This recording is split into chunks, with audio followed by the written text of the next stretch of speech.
नमस्कार। आज के इस वीडियो में हम कुंडली के ग्रहों की स्थिति के बारे में बात करने वाले हैं। जैसा कि आपने कई बार सुना होगा, किसी किसी की कुंडली में कोई ग्रह अस्त हो जाता है, कोई ग्रह वक्री होता है, कोई ग्रह मार्गी होता है, कोई ग्रह वर्गोत्तम हो जाता है। तो ये सब क्या होते हैं और इनका परिणाम आपकी कुंडली में कैसा देखने को मिलता है, इसी के विषय में आज के इस वीडियो में हम चर्चा करने वाले हैं। तो इस वीडियो को आखिरी तक ज़रूर देखिएगा ताकि इन सभी विषयों के बारे में आपको क्लैरिटी आ सके। तो चलिए सबसे पहले हम ये समझते हैं कि वक्री और मार्गी ग्रह क्या होते हैं। देखिए, दरअसल होता ये है कि स्पेस में सभी ग्रह अपनी अपनी स्पीड से सूर्य के चारों तरफ परिक्रमा कर रहे होते हैं और कोई ग्रह थोड़ा तेज़ होता है और कोई ग्रह थोड़ा धीमा होता है। तो जो ग्रह थोड़ा स्लो ट्रैवल कर रहा होता है उसके अनुसार देखने पे जो ग्रह थोड़ा ज़्यादा तेज़ चल रहा होता है वो ऐसा लगता है जैसे वो कुछ पीछे रह गया हो, क्योंकि एक्चुअल में उसकी स्पीड इतनी ज़्यादा होती है कि वो प्लेनेट अपना रेवोल्यूशन पूरा करके उस स्लो वाले ग्रह के पीछे आ जाता है। इसलिए स्लो वाले ग्रह के कंपैरिजन में वो ग्रह पीछे दिखाई देता है और इसी सिद्धांत के अनुसार उस ग्रह को जो एक्चुअली में फास्ट मूविंग है उसे वक्री ग्रह कह दिया जाता है। तो वक्री ग्रह एक्चुअली में फास्ट मूविंग प्लैनेट होता है और इससे होता ये है कि उस वक्री प्लैनेट के द्वारा जो भी फल आपको मिलने होते हैं वो बहुत ही ज़्यादा इंटेंसिफाई होकर मिलते हैं और बहुत ही ज़्यादा तेज़ी के साथ मिलते हैं, क्योंकि वो प्लैनेट तेज़ चल रहा होता है। अब चाहे वो अच्छे फल हों या बुरे फल हों, दोनों ही तरह के फल आपको काफ़ी ज़्यादा इंटेंसिफाई होकर मिलते हैं और जल्दी देखने को मिलते हैं। तो ये हो गई वो बात कि कोई ग्रह वक्री कब होता है और उसका क्या फल देखने को मिलता है।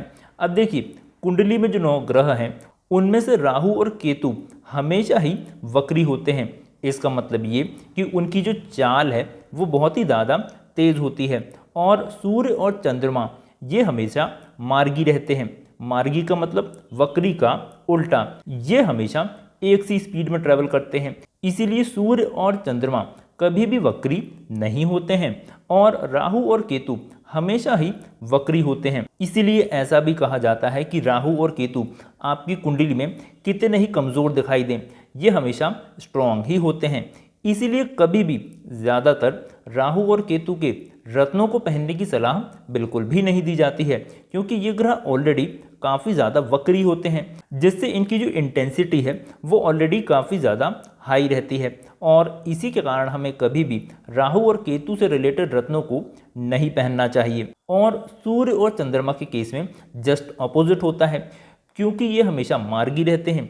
इसलिए ज़्यादातर हमें सूर्य और चंद्रमा के रत्नों को पहनने की सलाह दी जाती है, जैसे माणिक्य और मोती, क्योंकि यदि आपकी कुंडली में ये दोनों ग्रह कमज़ोर हैं जो कि प्राणदाता ग्रह हैं तो आपके जीवन में कष्ट आते हैं और इसीलिए सूर्य और चंद्रमा के रत्नों को पहनने की सलाह ज़्यादातर दे दी जाती है। तो ये तो हो गया वक्री ग्रह का सिद्धांत। अब आपने कई बार सुना होगा कि कोई ग्रह अस्त हो गया है। अब चलिए उसको समझते हैं। अब देखिए, जैसा कि हम सब जानते हैं, सभी के सभी 9 ग्रह सूर्य की कक्षा में चारों तरफ गोल गोल घूम रहे हैं और ये जो इनकी कक्षा है, जिस कक्षा में ये 9 ग्रह ट्रैवल कर रहे होते हैं, ये एक्चुअली में ओवल शेप की होती है, प्रॉपर सर्कुलर नहीं होती है। तो जब ये 9 ग्रह सूर्य की परिक्रमा करते करते सूर्य के ज़्यादा नज़दीक आ जाते हैं तो धरती से देखने पे वे ग्रह दिखाई नहीं देते हैं। ऐसा इसलिए है क्योंकि सूर्य का प्रकाश काफ़ी ज़्यादा होता है, जिसके कंपैरिजन में उस ग्रह का प्रकाश बहुत ही ज़्यादा कम हो जाता है, ऑलमोस्ट नेग्लिजिबल हो जाता है और धरती से देखने पर वो दिखाई ही नहीं देता है और इसी कंडीशन को ग्रह का अस्त होना कहते हैं। अब देखिए, मरकरी और वीनस, इसका मतलब ये कि बुध और शुक्र ज़्यादातर अस्त होते हैं, क्योंकि ये दोनों ग्रह सूर्य के सबसे ज़्यादा करीब होते हैं और इन दोनों में भी बुध ग्रह सूर्य के और ज़्यादा नज़दीक होता है। इसलिए ज़्यादातर केसेस में हमें बुध ग्रह अस्त दिखाई देता है। इसी के कारण काफ़ी सारी कुंडलियों में जिनमें बुध आदित्य योग दिखाई देता है उनमें एक्चुअली में बुध आदित्य योग असर नहीं कर रहा होता है, क्योंकि बुध देवता अस्त हो जाते हैं। अब चलिए ये समझने की कोशिश करते हैं कि अस्त ग्रह का कैसा फल देखने को मिलता है। तो देखिए, जैसा कि हमने समझा, ग्रह का अस्त होने का मतलब ये है कि वो सूर्य के ज़्यादा करीब चला गया है, जिसके कारण वो दिखाई नहीं दे रहा है। इसका मतलब ये थोड़ी है कि वो ग्रह है ही नहीं या वो अपना परिणाम नहीं दिखा रहा है, वो केवल दिखाई नहीं दे रहा है। और इसी तरह का असर आपकी कुंडली में भी देखने को मिलता है। जो ग्रह अस्त हो रहा होता है, जो ग्रह सूर्य के ज़्यादा नज़दीक आ जाने से अस्त हो जाता है, दरअसल उस ग्रह के गुण आपके अंदर होते हैं और काफ़ी अच्छे होते हैं, लेकिन वो दुनिया को दिखाई नहीं देते हैं। और जैसा कि हमने समझा, ज़्यादातर बुध ग्रह अस्त पाया जाता है। तो यदि आपकी कुंडली में बुध ग्रह शुभ स्थानों के स्वामी हैं और शुभ स्थिति में है लेकिन अस्त हो गए हैं, तो इससे होगा ये कि आपके अंदर बुध देवता से वो रिलेटेड गुण अवश्य होंगे और काफ़ी अच्छे गुण होंगे। जैसे बुध देवता आपकी बुद्धि को रिप्रेजेंट करते हैं, आपकी कैलकुलेशंस को रिप्रेजेंट करते हैं, आपके बिजनेस माइंड को रिप्रेजेंट करते हैं। तो ये सब गुण आपके अंदर काफ़ी अच्छे होंगे, लेकिन बाहरी दुनिया वालों को आपके अंदर ये गुण दिखाई नहीं देते क्योंकि आपका बुध ग्रह अस्त है। और इसी के कारण, क्योंकि बाहरी दुनिया वालों को आपके अंदर के ये गुण दिखाई नहीं देते, बुध देवता से रिलेटेड जो फल मिलने होते हैं वो आपको नहीं मिल पाते हैं, क्योंकि आपके अंदर वो गुण मौजूद होते हैं लेकिन दूसरों को दिखाई नहीं देते हैं, क्योंकि आपके वो गुण वाला जो ग्रह है वो अस्त हो चुका रहता है। इसी के कारण उस ग्रह से रिलेटेड फल मिलने में दिक्कत आती है। ऐसा बिल्कुल भी नहीं है कि उसके फल नहीं मिलते हैं, फल मिलते हैं, क्योंकि आपके अंदर उस ग्रह से रिलेटेड गुण मौजूद होते हैं लेकिन दुनिया को दिखाई नहीं देते हैं। इसलिए हम ये कह सकते हैं कि जो ग्रह अस्त है, उस ग्रह से रिलेटेड एप्रिसिएशन पाने में आपको कठिनाइयों का सामना करना पड़ता है और उस ग्रह से रिलेटेड जो फल हैं उनको मिलने में आपको देरी होती है। मिलते ज़रूर हैं, बस देरी हो जाती है। और वो देरी सिर्फ इसीलिए होती है क्योंकि आपके अंदर तो वो गुण मौजूद हैं लेकिन दुनिया वालों को, बाहरी दुनिया वालों को वो गुण दिखाई नहीं देते हैं, जिसके कारण वो आप पे विश्वास नहीं कर पाते हैं। उनको समझ में नहीं आता कि आपके अंदर भी ये गुण हैं, आप भी ये काम कर सकते हैं, इसीलिए वो आप पर ट्रस्ट नहीं कर पाते हैं और इसी के कारण आपको उस ग्रह से रिलेटेड फल मिलने में देरी हो जाती है, क्योंकि पहले आपको प्रूव करना पड़ता है कि आपके अंदर वो गुण हैं, आप वो काम कर सकते हैं। उसके बाद ही आपको वो काम मिलता है और आपको उस ग्रह से रिलेटेड फल देखने को मिलते हैं।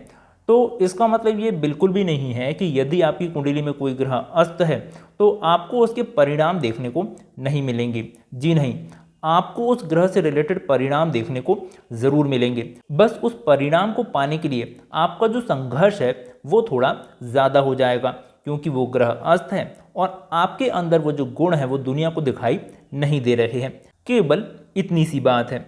इसके बाद जब भी हम कुंडली देखते हैं तो हमें एक टर्म और सुनने को मिलती है और वो होती है वर्गोत्तम ग्रह की। अब चलिए ये भी समझ लेते हैं कि वर्गोत्तम ग्रह असल में क्या होते हैं और उनका फल कैसा देखने को मिलता है। देखिए, जैसा कि हम सब जानते हैं, लग्न कुंडली के अलावा भी और भी कुंडलियाँ होती हैं जिन्हें हम डिविजनल चार्ट कहते हैं, जैसे नवांश कुंडली, दशमांश कुंडली और इस तरह से।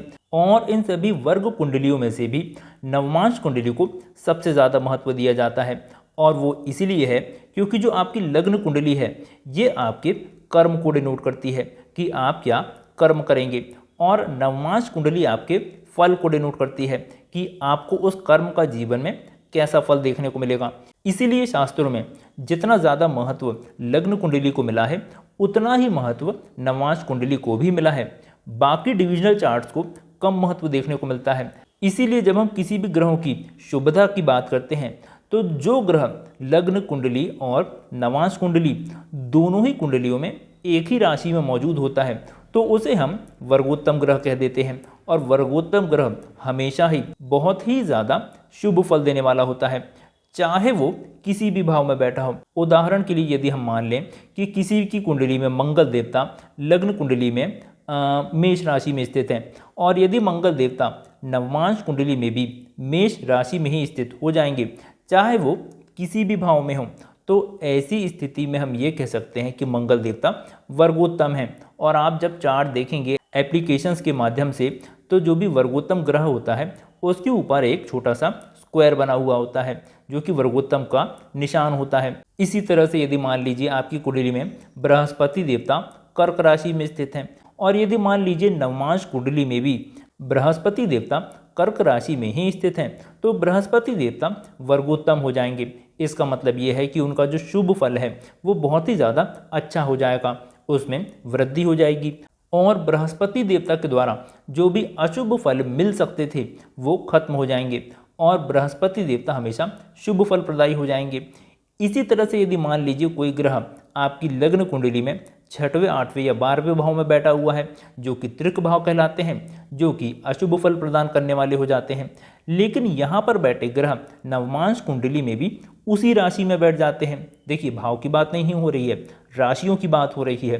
तो यदि कोई ग्रह भले ही लग्न कुंडली में 6वें, 8वें या 12वें भाव में बैठा हुआ हो, लेकिन यदि नवमांश कुंडली में भी वो ग्रह उसी राशि में बैठ जाता है तो उसे वर्गोत्तम ग्रह कह दिया जाता है और ऐसी स्थिति में उस ग्रह के निगेटिव परिणाम देखने को नहीं मिलते हैं। वो ग्रह अब शुभ परिणाम देने वाला हो जाता है क्योंकि वो वर्गोत्तम हो गया है।